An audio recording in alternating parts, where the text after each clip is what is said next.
एक अपाहिज इंसान के साथ शादी करवाकर मेरे भाई ने सिर्फ खुद पर से मेरा बोझ उतारा था। मेरे भाई ने मेरे बारे में जरा एहसास नहीं किया था कि मेरी बहन एक अपाहिज इंसान के साथ अपनी सारी जिंदगी कैसे गुजारेगी। अपनी बीवी के कहने पर चंद पैसों की खातिर उसने मेरी जिंदगी बर्बाद कर दी थी, क्योंकि मेरे बदले में मेरे भाई को चंद रुपए मिले थे। और इसी लालच में आकर मेरे भाई ने मेरी शादी एक अपाहिज इंसान के साथ करवा दी, जिसका एक पैर किसी हादसे में कट गया था और वो एक बिस्तर का होकर रह गया था। मेरे अपाहिज पति ने अपना घर बेचकर मेरे पैसे दिए थे और खुद किराए के मकान पर रहने लगा था। शादी के बाद मैंने अपनी जिंदगी में बहुत सारी तकलीफें देखी। सुख तो मैंने अपनी शादी से पहले तो कभी नहीं देखा था, क्योंकि शादी से पहले मुझे भाभी के ताने सुनने पड़ते थे। बिना माँ बाप की जिंदगी गुजारना बहुत मुश्किल होता है। मेरे माँ बाप के मरने के बाद मेरे भाई और मेरी भाभी ने मुझ पर बहुत ज्यादा जुल्म किए थे। मैं अपने भाई भाभी के आगे सिर्फ एक नौकरानी बनकर रह गई थी। सारे घर का काम करने के बाद भी मेरी भाभी मुझसे कभी खुश नहीं होती थी, सिर्फ मुझे उस घर से निकालना चाहती थी। और जैसा भाई को कहती थी, भाई भी उन्हीं की जुबान बोलते थे। मेरे लिए उस अपाहिज का रिश्ता भी भाभी ने तलाश किया था और उनसे अच्छे खासे पैसे लेकर मुझे ब्याह दिया। मैंने उस अपाहिज इंसान के साथ भी अपनी किस्मत समझकर जिंदगी जीने की कोशिश की। मैंने दिलो जान से उसकी देखभाल की, कभी उसको अपाहिज होने का एहसास तक नहीं दिलाया। मैं उसके साथ उसके पांव बनकर खड़ी रही। वो खुद भी ये बात मानता था कि जब से तुम मेरी जिंदगी में आई हो, तब से मुझे अपनी अपाहिज होने का एहसास नहीं होता। तुम जैसी बीवी तो किसी खुशकिस्मत को ही मिल सकती है। भगवान ने मुझसे मेरे पैर छीनकर मुझे तुम जैसी बीवी दी है, तो मैं इससे बहुत ज्यादा खुश हूँ, क्योंकि मुझे अपनी जिंदगी में तुम्हारी जैसी बीवी की सख्त जरूरत थी। उस अपाहिज इंसान के साथ जिंदगी गुजारना मुझे अपनी भाभी और भाई के घर से ज्यादा आसान लगता था। और मेरा पति था, मुझे खुश रखने की पूरी कोशिश करता था। चाहे वो चल नहीं पाता था, पर फिर भी मेरे लिए खुशियाँ तलाश करता रहता था। और उन थोड़ी सी खुशियों में मैं भी बहुत ज्यादा खुश होती थी, क्योंकि मैंने कभी कोई खुशी और सुख जिंदगी में नहीं देखा था। मैंने काफी कोशिश की थी कि अपने पति का ऑपरेशन करवा के उसके पैरों पर खड़ा होने के काबिल बना सकूं, पर जहाँ भी जिस डॉक्टर के पास जाते थे वहाँ से नाउम्मीदी ही मिलती थी। और डॉक्टर कहते थे कि अब इसका ऑपरेशन होना नामुमकिन है।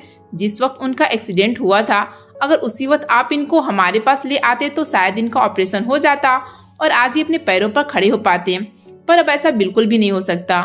मेरे पति यह खबर सुनने के बाद बहुत ही मायूस और उदास रहने लगे थे। मैं उनको काफी दिलासा देती थी कि भगवान सब ठीक करेगा, आप ठीक हो जाएंगे और अपने पैरों पर एक न एक दिन चलने लगेंगे। पर डॉक्टर के कहने के बाद तो मेरे पति दिन पर दिन कमजोर होता चला गया और इसी टेंशन में काफी बीमार रहने लगा। एक दिन अचानक ही मेरे पति की तबीयत बिगड़ने लगी, जिसकी वजह से वो इस दुनिया से चले गए। भगवान ने मेरे पति को अपने पास बुला लिया और मैं विधवा बन गई। उस किराए के मकान में मैंने कुछ दिन घर में रहकर गुजारे थे, क्योंकि मेरे पति के पास कोई भी जमा पूंजी नहीं थी। इसलिए जो कुछ भी करना था मुझे अपनी जिंदगी में खुद ही करना था और मेहनत करके अपना पेट पालना था। मैं अपने भाई और भाभी के पास वापस नहीं जाना चाहती थी, क्योंकि वह दोनों मुझे अब कभी भी अपने घर में वापस नहीं रख सकते थे। इसी डर से तो मेरे भाई भाभी मेरे पति की 16वीं में भी नहीं आए थे कि कहीं मैं उनके साथ ही ना चली जाऊं, क्योंकि उन्हें मालूम था कि मेरे पति का इस दुनिया में और कोई भी नहीं है। अगर वो मेरे पति की 16वीं में आएंगे तो मैं उनके साथ ही चली जाऊंगी। मुझे मालूम था अगर मैं खुद भाई के घर जाऊंगी तो भाभी घर छोड़कर चली जाएंगी, क्योंकि बहुत ही मुश्किलों से उन्होंने मुझे उस घर से शादी करके निकाला था। उनको मुश्किल से ही ऐसा रिश्ता मिला था जिसने उनको मेरे बदले काफी सारी रकम दी और उनको अब कभी भी मेरा वहां जाना मंजूर नहीं होगा। इसलिए मैंने अपने भाई को परेशान करना ठीक नहीं समझा। मुझे सिलाई वगैरह तो करना नहीं आती थी, इसलिए मैं काफी परेशान थी कि मैं आखिर ऐसा कौन सा काम करूं जिससे मुझे चंद पैसे मिल जाएं और मेरा गुजारा हो सके। क्योंकि मैं अकेली औरत थी, इसलिए मेरा गुजारा तो थोड़े से पैसों में भी हो जाना था, क्योंकि मेरी कोई औलाद तो थी नहीं जिसके फ्यूचर के बारे में मैं सोचकर कोई माल मलकियत जमा करती। बस भगवान से यही प्रार्थना कर रही थी कि भगवान ऐसा कोई चमत्कार कर दे जिससे मुझ अकेली जान का पेट पल जाए। मैंने 1-2 घरों में जाकर नौकरानी का काम करना शुरू कर दी, क्योंकि मैं घर का काम बहुत अच्छे तरीके से जानती थी। भाभी ने मुझसे मशीनों की तरह काम लिया था, इसलिए मुझसे काम करने की काफी हिम्मत थी। मैं 4-5 औरतों का काम अकेले कर सकती थी। 1-2 महीने काम करने के बाद मुझे एहसास हुआ कि किसी के घर जाकर काम करना ठीक नहीं है।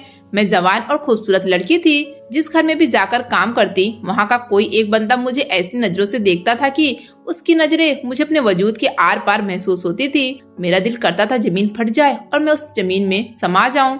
फिर इस वजह से मैंने वह काम करना छोड़ दिया और इस काम से भूखा रहना ही बेहतर समझा। पर इंसान हूँ, कब तक भूखी रह सकती थी। कुछ न कुछ तो पेट पालने के लिए करना ही था और मेहनत मजदूरी करने के लिए घर से बाहर निकलना ही पड़ता है। मैंने यह सोचकर घर से बाहर निकलने के लिए कदम बढ़ाया कि जब तक इंसान की अपनी मुट्ठी मजबूत है तो कोई कुछ भी नहीं कर सकता। इस दुनिया की जालिम नजरों का सामना मुझे ही करना पड़ेगा और अपनी नजरों के वार से उनको हराना ही पड़ेगा। यह सोचकर मैंने घर से बाहर दूर एक जेल रोड पर खाने का स्टॉल लगाया। क्योंकि मैं बहुत ही अच्छा स्वादिष्ट खाना बनाती थी तो मुझे इस बात पर यकीन था कि मेरा यह काम जरूर चलेगा। मैंने 2-2.5 महीने की नौकरी का काम करके जो भी पैसा जमा किए थे उससे मैंने स्टॉल का सामान खरीदा और यह काम शुरू कर दिया। मेरे इस काम से तो काफी लोगों को सहूलियत हो गई थी क्योंकि लोगों को अब घर में खाना बनाने की जरूरत भी नहीं पड़ती थी। मेरा खाना इतना स्वादिष्ट और मजेदार होता था कि लोग घर के लिए भी मुझसे ही खाना बनवाते और ले जाते थे। मैं इस काम में बहुत ज्यादा बिजी रहती थी। सुबह सवेरे जाती थी और रात को काफी देर भी हो जाती थी। अकेली औरत थी तो टाइम के साथ घर भी आना चाहती थी, पर कभी कभार देर हो जाती थी। सुबह को सवेरे उठना, मंडी में जाकर सब्जियां खरीदना और फिर काटना और फिर जाकर खाना बनाना काफी ज्यादा मेहनत लगती थी। पर मुझे इस काम में मजा भी बहुत आता था क्योंकि मेरा शौक भी पूरा हो रहा था खाना बनाने का। मुझे बचपन से बहुत ज्यादा शौक था और मेरी जरूरत भी पूरी हो रही थी। इस काम की वजह से तो मेरे हालात काफी बेहतर हो गए थे। मेरा स्टॉल दिन पर दिन मशहूर होता जा रहा था और मेरा खाना हमारे शहर से अब दूसरे शहर भी जा रहा था। मुझे काफी सारे ऑर्डर मिलते थे क्योंकि मेरा खाना वहाँ के आसपास में जो भी ऑफिसेस थे उन्हें भी जाता था और अस्पताल में भी मेरा खाना बहुत पसंद किया जाता था। मेरे स्टॉल पर अब हर वक्त ही बहुत ज्यादा भीड़ लगा रहता था। मैं अकेली ही काम करने वाली थी इसलिए टाइम बहुत ज्यादा लग जाता था खाना बनाने में। कभी कभार तो खुद खाना खाना ही भूल जाती थी।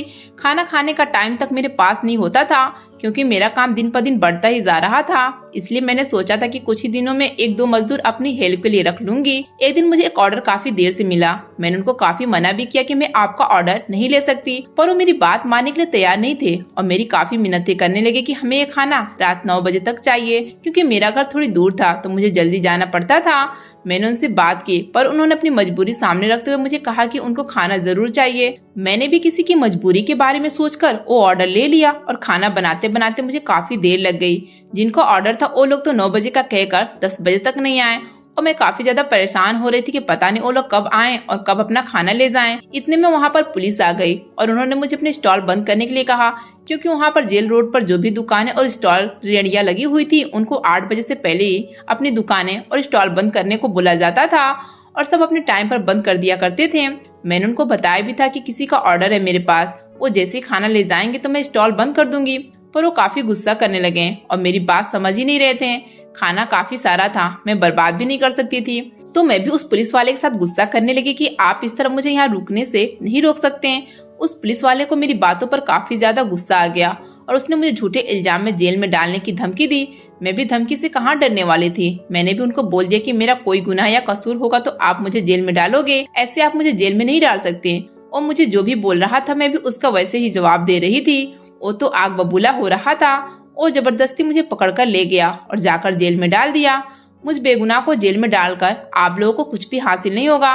मैंने काफी उन लोगों को समझाया था पर वो मेरी एक बात मानने के लिए तैयार नहीं थे। 4-5 दिन गुजर जाने के बाद उन लोगों ने खुद ही मुझे जेल से निकाल दिया क्योंकि मेरा तो कोई वारिस ही नहीं था। मुझे छुड़वाने कौन आ सकता था। 3-4 दिन उन लोगों ने मुझ पर काफी जुल्म किया। 2 दिन तो उन लोगों ने मुझे भूखा प्यासा रखा था और इतनी तेज गर्मी में भी इस जेल में ये 4 दिन कैसे गुजर रही थी ये मैं ही समझ सकती थी। वो पुलिस वाले काफी जालिम लोग थे। वहाँ जेल में रहने वाले हर कैदी पर वो बहुत ज्यादा जुल्म करते थे। खाना भी टाइम पर नहीं देते थे और पानी भी पीने को नहीं देते थे। भगवान ने अपनी मेहरबानी से मेरी वहाँ से जान छुड़वाई। भगवान भला करे उस ऑफिसर का जिसने उस पुलिस वाले को उस दिन उस थाने से ट्रांसफर करके दूसरे शहर भेज दिया और वहाँ पर रहने वाले बाकी पुलिस वालों ने मुझे खुद ही छोड़ दिया। और उन्हीं के जरिए मुझे यह बात मालूम हुई कि जिस पुलिस वाले ने मुझे जबरदस्ती जेल में डाला था वो अब यहाँ से चला गया है। इस तरह मैं बाहर आ गई और जैसे मैं बाहर आई तो मेरा स्टॉल वहाँ पर मौजूद ही नहीं था। हर चीज बिखरी हुई थी। यह देखकर तो मैं काफी परेशान होने लगी और रोने लगी कि अब पता नहीं मेरा क्या होगा, किस तरह से फिर मैं ये सारी चीजें इकट्ठी करूंगी, कहाँ से इतना ज्यादा पैसा आएगा। क्योंकि अभी मैंने काफी मुश्किल से पैसे जमा करके स्टॉल लगाया था। बहुत सारे लोग तो वहीं पर इस स्टॉल के पास खड़े होकर मुझे घूरे जा रहे थे कि पता नहीं किस जुर्म में यह औरत जेल होकर आई है। कुछ लोग कह रहे थे कि काफी देर तक रातों को सड़क पर स्टॉल लगाकर खड़ी होती है, किस गुनाह में पुलिस तुम्हें पकड़ कर ले गई थी। ऐसे सवालों का जवाब मेरे पास जो भी था उस जवाब पर कोई भी यकीन करने के लिए राजी नहीं था। और अब सब लोग यही कह रहे थे कि ऐसे किसी भी बेगुनाह को पुलिस नहीं पकड़ती और औरत जात को इस तरह रात देर तक सड़कों पर नहीं रहना चाहिए। जरूर आपकी कोई गलती होगी जिसकी वजह से आप जेल में 4 रातें गुजार कर आए हैं। सब लोग अपनी तरफ से बातें बनाए जा रहे थे और मेरे पास किसी भी किस्म का कोई जवाब नहीं था। मैं बहुत परेशान और घबराई हुई थी। अकेली औरत थी, किस किस को सफाइयाँ पेश करती कि मेरा कोई भी गुनाह नहीं था। तो इतने में एक बहुत ही नेक और रहमदिल इंसान मेरी मदद करने के लिए आगे बढ़ा और मुझे उस वक्त इंसान नहीं बल्कि एक फरिश्ता लगा, क्योंकि इतने सारे लोगों की भीड़ में जो सब लोग मुझे कसूरवार ठहराए जा रहे थे और मेरी बात पर यकीन करने के लिए कोई राजी नहीं था, तब कोई मेरी मदद करने को आया तो जरूर वह मुझे फरिश्ता ही लगना था, वरना आजकल के दौर में कौन किसी की मदद करता है। जिस इंसान ने मेरी मदद की वो एक पंडित थे और काफी दयालु थे। वो मुझे अपने साथ अपने घर ले गए और मुझे खाना खिलाकर एक अकेले कमरे में आराम करने के लिए भेज दिया, क्योंकि उनको मालूम था मैं जेल में 4 रातें गुजार कर आई थी, तो मैंने ठीक तरीके से आराम तक नहीं किया था और काफी थकी हुई थी। उस कमरे में जाते मुझे नींद आ गई और काफी सारे घंटे गुजार जाने के बाद ही जब मेरी आँख खुली तो मेरी थकावट अब काफी हद तक दूर हो चुकी थी। मैं कमरे से बाहर गई तो पंडित कमरे के बाहर जो हॉल था उसमें चरपाई पर बैठे हुए थे और चाय पी रहे थे। मुझे देखकर अपनी बीवी से कहने लगे कि 1 कप चाय का और ले आओ और मुझे वहाँ पर बैठने के लिए कहा। उन्होंने मुझसे मेरे बारे में पूछा कि मैं कौन हूँ और क्या करती हूँ। मैंने उनको सब कुछ बताया कि मेरा पति इस दुनिया में नहीं है, मैं एक विधवा औरत हूँ। मेरा भाई है जो कि ना होने के बराबर है, उसने कभी किसी भी वक्त मेरी खबर तक नहीं ली। मैं इतनी बड़ी दुनिया में अकेली हूँ और इस जालिम दुनिया में बहुत ही मुश्किल से गुजारा हो रहा है। मैंने उनको बताया कि मेरा एक स्टॉल लगा हुआ था जो कि जेल रोड पर था, वह भी एक जालिम पुलिस वाले ने जिसने मुझे 4 रातें जेल में कैद कर लिया था उसने तोड़ दिया। अब तो मेरे पास कुछ भी नहीं है सिवाय परेशानी के। उन्होंने मुझे चाय का कप थमाते हुए कहा कि बेटा परेशान नहीं होना, भगवान बहुत बड़ा है, वो सबके साथ है, भगवान तुम्हारी मदद करेगा और तुम्हारी मुश्किलें आसान हो जाएगी। उस पंडित की बीवी बहुत ही अच्छी औरत थी, उसने मुझे खाना खिलाया और अपने कपड़े दिए कि नहा धोकर अच्छे से तैयार हो जाओ। मुझे हैरत हो रही थी कि इन पराये लोगों में कितनी अपनाइयत थी। मुझे तो कभी किसी अपने ने भी इतना प्यार नहीं दिया था जितनी हमदर्दी इन पराये लोगों में थी। मैंने खाना खाकर तैयार होकर जब वहाँ पर फ्री होकर बैठी तो वो पंडित जी मेरे पास आए। उन्होंने जो बात कही तो मैं सुनकर हैरान और परेशान हो गई कि वो इस तरह की बातें एक अजनबी लड़की के साथ कैसे कर सकते हैं। उन्होंने मुझे कहा कि मेरा एक बेटा है जिसकी शादी मैं तुम्हारे साथ करवाना चाहता हूँ। अगर तुम्हें कोई एतराज नहीं तो तुम मेरे बेटे से शादी कर लो। जैसा कि तुम्हारा भी इस दुनिया में कोई नहीं है तो तुम्हें भी सहारा मिल जाएगा और तुम्हारी जिंदगी भी संवर जाएगी। मैं भी अनाथ लवारिस और विधवा लड़की थी। मुझे उस पंडित की बात सही लगी और मैं भी उनके बेटे के साथ शादी करने के लिए राजी हो गई, क्योंकि उन लोगों ने मेरा उस वक्त साथ दिया था जिस वक्त मैं बहुत ही खुद को लाचार और मजबूर महसूस कर रही थी। सारे लोग मुझ पर इल्जाम लगा रहे थे कि मैं पता नहीं किस जुर्म में 4 दिन जेल गुजार कर आई हूँ। लोगों की तरह तरह के इल्जामों का सामना करने की मुझ में जरा सी भी हिम्मत नहीं थी। इसलिए मैंने सोच लिया कि अगर ये लोग मेरी जान भी मांग लेते तो मैं जरा सा ना सोचती और अपनी जान भी हाजिर कर देती। मुश्किल घड़ी में काम आने वाला इंसान इंसान नहीं बल्कि फरिश्ता ही होता है और मेरे लिए ये लोग फरिश्ते से कम नहीं थे, तो मैं उनको कैसे मना कर सकती थी। मैंने अपनी जिंदगी में पहले कभी भी इतने अच्छे लोग नहीं देखे थे और मैं इन भले लोगों को खोना नहीं चाहती थी, क्योंकि मैंने कभी भी अपने माँ बाप को नहीं देखा था। उस पंडित और पंडित की बीवी ने मुझे काफी प्यार और मोहब्बत दी थी। मैं तो जैसे प्यार के लिए तरसी हुई लड़की थी, मैं उनकी बात को कैसे टाल सकती थी। अगले ही दिन पंडित जी ने मेरी शादी अपने बेटे के साथ कर दी। मैं इस शादी से बहुत ही खुश थी, क्योंकि वो लोग मुझे बहुत ही प्यार और इज्जत के साथ रख रहे थे। वो मेरा बहुत अच्छे तरीके से ख्याल रखते थे। मेरी सास ने मुझे घर में कभी भी काम करने नहीं दिया था, वो सारा काम नौकरानी से करवाती थी। मैंने तो कभी अपनी जिंदगी में नहीं सोचा था कि मेरी जिंदगी में ऐसा सुख भी हो सकता है। मुझे उन लोगों से कोई भी शिकायत नहीं थी, सिवाय इसके कि मेरा पति रात को देर से घर आता और सुबह मेरे उठने से पहले चला जाता था। मैंने कभी भी अपने पति को नहीं देखा था कि वो देखने में कैसा है। वो रात के अंधेरे में आता और सुबह की रोशनी होने से पहले ही चला जाता था। मैंने सिर्फ अपने पति की आवाज सुनी थी और इस बात की शिकायत मैं अक्सर अपने सास और ससुर से किया करती थी। पर जब भी मैं अपने सास ससुर से बात करती तो मुझे इस बात के बारे में कहते थे कि शादी होने से पहले उनके बेटे ने उनको बता दिया था कि वो मुझे कभी भी अपना चेहरा नहीं दिखाएगा। इस बात से मुझे काफी हैरत हुई थी कि आखिर मेरा पति ऐसा क्यों चाहता था कि मैं उसका कभी भी चेहरा न देखूं। इस बात को लेकर मैं काफी परेशान और उदास रहती थी, क्योंकि हर औरत अपने पति के साथ अपना दुख सुख बांटना चाहती है और उसके साथ प्यार से रहना चाहती है, जबकि मेरी जिंदगी में ऐसा कुछ भी नहीं था। इस तरह जिंदगी गुजरते हुए मेरी शादी को 3 साल गुजर गए। मैं अपने सास ससुर का बहुत अच्छे से ख्याल रखती थी, क्योंकि मैंने अपने माँ बाप को कभी जिंदगी में नहीं देखे थे, तो मैं इन्हीं को अपने माँ बाप की नजर से देखना शुरू कर दिया था। उन लोग भी मेरा बहुत ही ख्याल रखते थे और मुझे अपनी बेटी कहकर बुलाते थे। उन लोगों से मिलने के बाद कभी भी मुझे ऐसा महसूस नहीं हुआ था कि मैं एक लावारिस और अनाथ लड़की हूँ। मुझे अपनी जिंदगी से भी कोई शिकायत नहीं थी। मैं अपनी पिछली जिंदगी में जो भी तकलीफें और दुख देखकर आई थी वो सब कुछ भूल चुकी थी, क्योंकि इन लोगों ने मुझे इतना प्यार और सुख दिया था कि मुझे अपनी पिछली जिंदगी की मुश्किलें याद ही नहीं रही थी। मैं भगवान का धन्यवाद किया करती थी कि उसने मुझे इस दुनिया में अकेला नहीं छोड़ा और इतने भले और अच्छे लोगों से मुझे मिलाया, और यही सोचा करती थी कि जरूर ये मेरी किसी पुण्य का फल है जो मुझे इन लोगों की सूरत में मिला है। बस मुझे शिकायत थी तो सिर्फ अपने पति से, क्योंकि मैं एक बार अपने पति को देखना चाहती थी। मैं चाहकर भी उनको कभी नहीं देख पाती थी, क्योंकि वो हर वक्त मुझसे पर्दा करते थे, वो अपना चेहरा छुपाते थे। मैं ये सोचकर काफी परेशान रहती थी कि आखिर वो ऐसा क्यों करते हैं, जबकि वो किसी और से अपना चेहरा नहीं छुपाते थे। वो अपने माँ बाप से भी बात कर लिया करते थे, और अगर मैं कभी उस कमरे में आ जाती थी तो वह उस वक्त अपना चेहरा एक चादर से छुपा लेते थे। वो मुझसे बहुत ही कम बात किया करते थे। जब वो रात को कमरे में सोने आते थे तभी थोड़ी बहुत बात होती थी, वरना मुझसे कभी नहीं बोलते थे। मुझे नहीं मालूम था कि वो इस तरह क्यों करते हैं। अब तो मैंने भी उनसे पूछना छोड़ दिया था, क्योंकि मैं इस बात की शिकायत कर करके थक गई थी। मेरे पति मेरी बात नहीं मानते थे। फिर तो मैंने ये सोचकर उनसे पूछना भी छोड़ दिया था कि वो अपना चेहरा मुझसे क्यों छुपाते हैं। शायद उनकी कोई परेशानी या उनकी कोई मजबूरी हो सकती है। अब मेरी जिंदगी इतने अच्छे से गुजर रही थी कि मुझे किसी से भी कोई शिकायत नहीं थी, क्योंकि मेरा इस दुनिया में और कोई भी नहीं था। तो मैं शिकायत करके अपना यह घर भी खराब नहीं करना चाहती थी, क्योंकि इन लोगों के सिवा मेरा इस दुनिया में और कोई भी नहीं था। मैंने अकेले भी जिंदगी गुजार कर देखी थी। इस दुनिया में अकेले औरत का जीना बहुत ही मुश्किल काम है। इसलिए मैंने सोच लिया था अब कभी भी अपने पति से या अपनी सास से इस बात की शिकायत नहीं करूंगी कि मेरा पति मुझसे अपना चेहरा क्यों छुपाता है। आखिर वो क्यों चाहता है कि मैं उसको कभी भी ना देखूं। मैंने खुद को घर के कामों में इतना लगा लिया था कि मुझे अब कोई भी बात याद नहीं रहती थी। मेरा दिन अपने सास ससुर के साथ बहुत ही अच्छे तरीके से गुजर जाता था कि एक दिन मुझे खुशखबरी मिली और मैं पेट से हो गई। यह खबर सुनने के बाद तो मेरे सास ससुर बहुत ज्यादा खुश हुए। इतनी बड़ी खुशखबरी की खबर तो मैं अपने पति को भी देना चाहती थी, पर वो मुझे अपना टाइम बहुत ही कम दिया करते थे और मेरे सो जाने के बाद ही घर आया करते थे। अब मुझे भी उनके होने या ना होने से फर्क नहीं पड़ता था, इसलिए मैं बहुत ज्यादा खुश थी कि अब मेरा बच्चा आ जाएगा और मेरी सारी तकलीफें दूर हो जाएंगी। एक दिन अचानक बाहर दरवाजे पर काफी शोर और चिल्लाने की आवाजें आने लगी। मैं और मेरी सास काफी परेशान होकर दरवाजे की तरफ भागे कि आखिर कौन लोग इतना चिल्लाकर आवाजें दे रहे हैं और पंडित जी यानी कि मेरे ससुर को बुला रहे हैं। जब मेरे ससुर दरवाजे तक पहुंचे तो उनके कानों पर एक ऐसी खबर पड़ी जो सुनने के बाद वो धड़ाम से जमीन पर गिर गए और चिल्ला चिल्ला कर रोने लगे कि हे भगवान, ये हमारे साथ क्या हो गया। जब हम उनके पास गए तो हम भी सुनकर बहुत उदास और गम में हो गए। सब लोग बहुत ज्यादा रोने लगे, क्योंकि किसी ने आकर यह खबर दी थी कि मेरा पति अचानक ही बेहोश होकर गिर गया।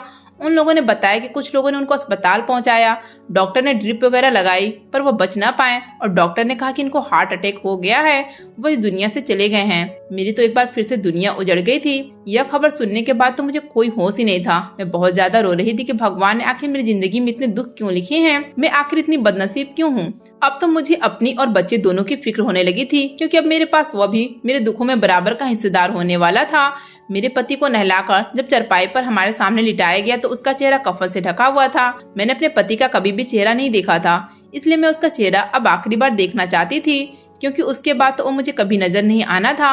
मैं क्योंकि चारपाई पर उसी के साथ बैठी थी तो मैंने कफन का कपड़ा हटाकर जैसे उसका चेहरा देखा तो मेरे होश काम करना छोड़ गए और मैं परेशान होकर रह गई। मैं उस वक्त अपने ससुर से कोई भी सवाल नहीं कर पाई थी। जब वो लोग मेरे पति का अंतिम संस्कार कर वापस आए और 2-3 दिन गुजर जाने के बाद जब मैंने अपने सास ससुर से यह सवाल किया कि आप लोग जानते थे कि यह मेरा पति वही पुलिस वाला है जिसने मेरा स्टॉल तोड़ा था और जिसने मुझे जेल में कैद किया था, तो मेरे ससुर ने मुझे कहा कि हाँ, हम जानते थे कि हमारा बेटा वही इंसान है। हमारे बेटे ने खुद हमें मना किया था कि हम कभी भी तुम्हें इस बात की खबर ना होने दें, क्योंकि जिस दिन मेरे बेटे ने तुम्हें जेल में बेगुनाह कैद किया था उसी दिन मेरे बेटे का बहुत बड़ा नुकसान हो गया और 1-2 दिनों के बाद ही वो अपनी नौकरी से हाथ धो बैठा और वह यही समझता था कि यह सब उसके साथ तुम्हारी बददुआ की वजह से हुआ है। वह तुमसे माफी मांगना चाहता था, पर वह बहुत ज्यादा शर्मिंदा था, तुम्हारा सामना भी नहीं कर पाता था। उसने खुद ही मुझे रोड पर तुम्हारे पास भेजा था कि मैं तुम्हें वहां से ले आऊं, क्योंकि उसको मालूम था कि तुम्हारे इस दुनिया में और कोई भी नहीं है। तुम अकेली औरत हो, लवारिस हो, और वह यही सोचता था कि तुम्हें आसरा और सहारा दे करके शायद वह भगवान से अपने किए के गुनाह की माफी मांग ले और भगवान उसे माफ कर दे। यही सोचकर उसने तुम्हें सहारा दिया, पर वह कभी भी शर्मिंदगी की वजह से तुम्हारे सामने नहीं आना चाहता था। मेरे ससुर ने अपने बेटे की तरफ से मुझसे माफी मांगी थी और मुझे कहा था कि अब तो वह इस दुनिया से चला गया है, अब उसे माफ कर दो ताकि उसकी आत्मा को शांति मिल जाए। मैंने अपने ससुर के सामने अपने पति को माफ कर दिया और मैंने अपने ससुर का बहुत ही ज्यादा शुक्रिया अदा किया। उनको कहा कि अगर आप लोग मुझे सहारा ना देते तो मेरा तो इस दुनिया में और कोई भी नहीं था। भले मैं स्टॉल पर काम भी करती थी, पर थी तो मैं इस दुनिया में अकेली। मेरा गुजारा बहुत ही ज्यादा मुश्किल होता था। मैं अकेली नहीं रह सकती थी। मुझे अकेली औरत को इस दुनिया में बहुत ज्यादा डर लगता था। आप लोगों ने जब से मुझे सहारा दिया, तब से मैं सुकून की जिंदगी गुजार रही हूँ। मैं आप लोगों का जितना भी शुक्रिया अदा कर सकूँ वह कम है। अगर आपको आज की कहानी पसंद आई है तो वीडियो को जरूर लाइक कीजिएगा और अपने दोस्तों के साथ भी शेयर कीजिएगा। और हाँ, अगर आपने अभी तक हमारा चैनल सब्सक्राइब नहीं किया तो जरूर सब्सक्राइब करें। मिलते हैं कल एक नई और दिलचस्प कहानी के साथ।